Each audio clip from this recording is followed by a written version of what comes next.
Osama bin Laden दुनिया के सबसे खतरनाक आतंकवादी संगठनों में से एक अल-कायदा का सरगना था, जिसने अमेरिका जैसी महाशक्ति को चुनौती देने की कोशिश की थी। लेकिन उसकी इस कोशिश का परिणाम ये हुआ कि जिस देश में वो रहता था वहां उसके पूरे संगठन पर खतरे के बादल मंडराने लगे। जब तक जिंदा रहा चूहे की तरह बिल में छुपा रहा और जिस दिन मारा गया तो कुत्ते की मौत मारा गया। अमेरिकी एजेंसीज और अमेरिकी फौज सालों साल तक ओसामा बिन लादेन का पीछा करती रही, लेकिन ओसामा बिन लादेन की किसी को एक झलक भी देखने को नहीं मिली। फिर अचानक से एक दिन खबर आती है कि ओसामा बिन लादेन को उसके घर में घुसकर मार दिया। तो आखिर दोस्तों अचानक रातों रात ऐसा क्या हो गया? ये सडनली मिली किसी इनपुट का कमाल था या फिर एक सोची समझी स्ट्रेटेजी? हमारे इस वीडियो में आखिर तक हमारे साथ यूं ही बने रहिए, क्योंकि आज हम आपको ऐसे ही कुछ सवालों के जवाब देने वाले हैं। लेकिन उससे पहले हमारे चैनल अनोखी दुनिया को सब्सक्राइब करके बेल आइकन को प्रेस जरूर कर लें। समय था मई 2009। अमेरिका के सिचुएशन रूम में सीक्रेट बैठक चल रही थी, जिसमें अमेरिकी राष्ट्रपति बराक ओबामा के साथ सिक्योरिटी रूम से जुड़े हुए महत्वपूर्ण लोग भी मौजूद थे। ये मीटिंग जैसे ही खत्म हुई, राष्ट्रपति बराक ओबामा व्हाइट हाउस के चीफ ऑफ स्टाफ, उपराष्ट्रपति, सुरक्षा सलाहकार, CIA के चीफ के साथ व्हाइट हाउस के ओवल हाउस में चले गए और दरवाजा बंद करके उसमें एक सीक्रेट बातचीत शुरू हो गई। राष्ट्रपति ने अपने अधिकारियों को निर्देश दिया कि ओसामा बिन लादेन को ढूंढने का अभियान तेज किया जाए और इस मामले में प्रोग्रेस की पूरी रिपोर्ट उन्हें हर महीने अपनी टेबल पर चाहिए। ओसामा बिन लादेन की तलाश को फर्स्ट प्रायोरिटी दी जानी चाहिए। अमेरिकन प्रेसिडेंट बराक ओबामा अपनी ऑटोबायोग्राफी द प्रॉमिस्ड लैंड में इस घटना का जिक्र करते हैं। वो लिखते हैं कि 9/11 की 9वीं बरसी ठीक एक दिन बाद थी। CIA के निर्देशक और उनके नीचे काम करने वाले माइक वेरल समय लेकर मुझसे मिलने आए।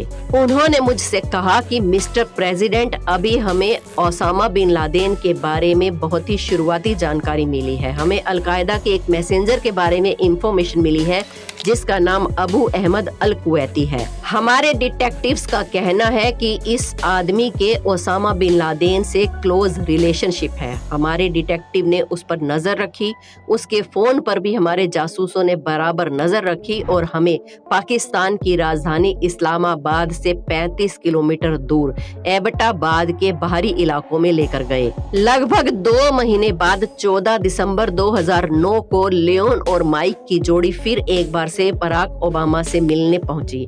उनके साथ CIA के काउंटर टेररिज्म सेंटर और ओसामा बिन लादेन अभियान के हेड और एक विश्लेषक भी थे। उन्होंने पाकिस्तान के उस जगह के बारे में तमाम जानकारी बराक ओबामा को दी जहां ओसामा बिन लादेन के होने की इंफॉर्मेशन थी।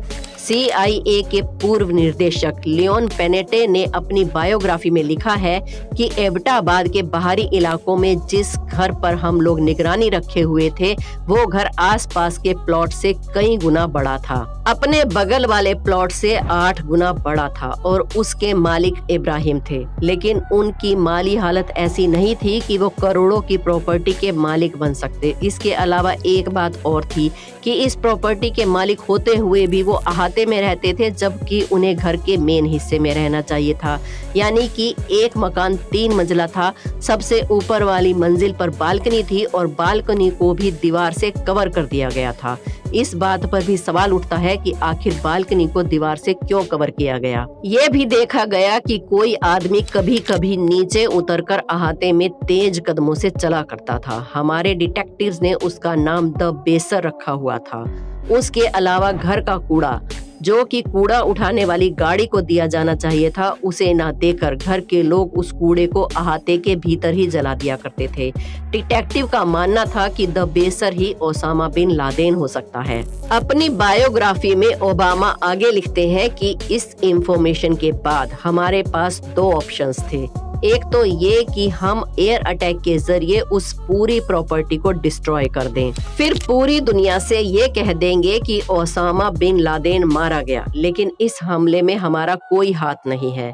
इससे एक बेनिफिट ये था कि पाकिस्तान की सरजमी पर किसी भी अमेरिकी के मारे जाने की संभावना नहीं थी, लेकिन इससे एक समस्या ये भी थी कि अगर एयर स्ट्राइक के जरिए इस प्रॉपर्टी को डिस्ट्रॉय किया तो ये भी प्रूव नहीं हो पाएगा कि वहाँ ओसामा बिन लादेन मौजूद था। अगर अलकायदा ने ओसामा के मारे जाने की खबर का खंडन कर दिया तो अमेरिकी ये साबित नहीं कर पाएंगे कि ओसामा बिन लादेन मारा गया है, और ये भी संभव है कि एयर स्ट्राइक में आसपास के निर्दोष लोग भी मारे जाएं। जॉइंट चीफ ऑफ स्टाफ के वाइस प्रेसिडेंट ने बराक ओबामा से कहा कि वो किसी भी ऐसे मिशन को परमिशन नहीं दे सकते जिसमें 30 से 40 लोग मारे जाएं और ये भी श्योर ना हो कि हमारा टारगेट पूरा होगा या नहीं। इसके बाद एक दूसरा ऑप्शन ये था कि कुछ चुनिंदा ट्रेंड मिलिट्री सैनिक उस प्रॉपर्टी में हेलीकॉप्टर के जरिए अंदर जाएं, वहां मौजूद ओसामा बिन लादेन पर इतनी तेजी से हमला करके वापस आ जाएं कि पाकिस्तान की मिलिट्री और पुलिस को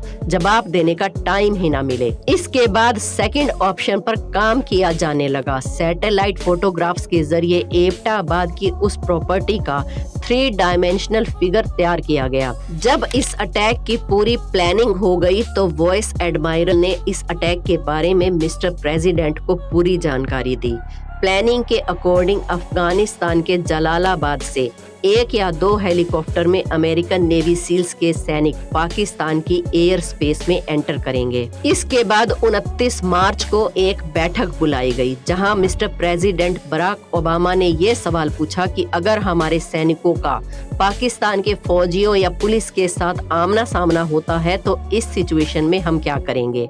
अगर पाकिस्तान की वायु सेना हम पर अटैक करेगी तो उस समय हमारे सैनिक क्या करेंगे। इन सवालों पर ऑफिसर का कहना था कि पूरी की पूरी प्लानिंग इस बात को ध्यान में रखकर बनाई गई है कि पाकिस्तान के सैन्य बलों के साथ हमारे सैनिकों का बिल्कुल भी काउंटर ना हो। लेकिन बात केवल इतनी सी ही नहीं थी। उस घर में उतरकर ओसामा बिन लादेन को ढूंढना था।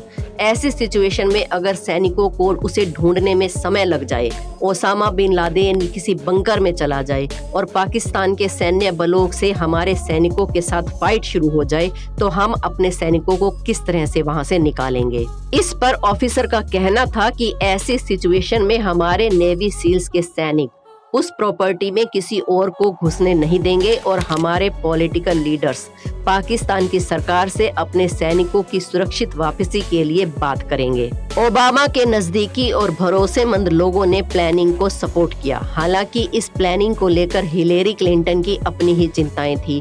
उनका कहना था कि अमेरिका और पाकिस्तान के संबंध इस सबसे खराब हो सकते हैं। साथ ही इस प्लानिंग में अमेरिकी सील्स का पाकिस्तानी आर्म्ड फोर्स के साथ आमना सामना होने की भी संभावना थी। इसके बाद 28 अप्रैल की रात को बराक ओबामा अपनी दोनों बेटियों को अपने रूम में सुलाने के बाद ट्रीटी रूम में आ गए और बास्केटबॉल का मैच देखने लगे। अगले दिन 29 अप्रैल को बराक ओबामा ने अपने कुछ वफादार साथियों को ईमेल किया और उन्हें डिप्लोमेटिक वेलकम रूम में आने के लिए कहा। डिप्लोमेटिक रूम में फाइनली डिसीजन लेने के बाद बराक ओबामा ने इस मिशन के लिए अपनी परमिशन दे दी।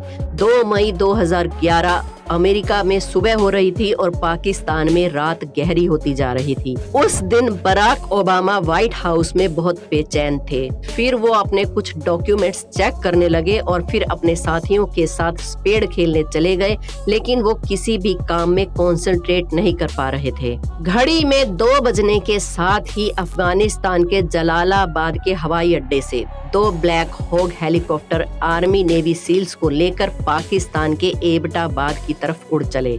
उनके साथ एक पाकिस्तानी ट्रांसलेटर और आर्मी डॉग कायरो भी था। ओबामा सिचुएशन रूम में पहुंचे, जहां CIA के हेडक्वार्टर से लियानो पेंटे वीडियो कॉन्फ्रेंसिंग के जरिए कनेक्टेड थे और वो जलालाबाद से सीधे नेवी सील कमांडो से जुड़े हुए थे। दूसरे कमरे में एयर फोर्स ब्रिगेडियर एक मेज पर रखे कंप्यूटर से कनेक्टेड थे, जिस पर इस अभियान की लाइव फुटेज आ रही थी। प्रेसिडेंट सीधे वहां पहुंचे और इस मिशन को लाइव देखने लगे। करीब 20 मिनट तक किसी को समझ नहीं आ रहा था कि वहां क्या हो रहा है। बराक ओबामा के बाकी साथी भी वहां मौजूद थे। थोड़ी देर बाद बस इतना कहा गया, EKIA। इसका मतलब है एनिमी किल इन एक्शन, यानी कि दुश्मन मारा गया। बराक ओबामा ने धीरे से कहा, वी गॉट हिम। लेकिन ये खुशी अभी अधूरी थी, क्योंकि हेलीकॉप्टर्स अभी भी वहां से रवाना नहीं हुए थे। जैसे ही हेलीकॉप्टर्स वहां से रवाना हुए, लोगों की सांसें तब तक अटकी रही जब तक सुबह 6 बजे तक अफगानिस्तान के जलालाबाद में दोनों हेलीकॉप्टर लैंड नहीं कर गए। जब मैक्रेविन ने कहा कि मेरे सामने ओसामा बिन लादेन का शव पड़ा हुआ है, जिसे मैंने अपने एक सैनिक की हाइट के साथ मैच करके देखा है, उसकी हाइट 6 फुट 4 इंच है, तो ओबामा मजाकिया लहजे में बोले कि इतने बड़े मिशन के लिए गए और मेजरमेंट के लिए टेप भी ले जाना भूल गए। दोस्तों, हमें यकीन है कि आपको यह वीडियो पसंद आया होगा। वीडियो को एक लाइक जरूर करें। हमारे चैनल अनोखी दुनिया को सब्सक्राइब करके बेल आइकन को जरूर प्रेस कर लें। मिलते हैं अगली वीडियो में। धन्यवाद।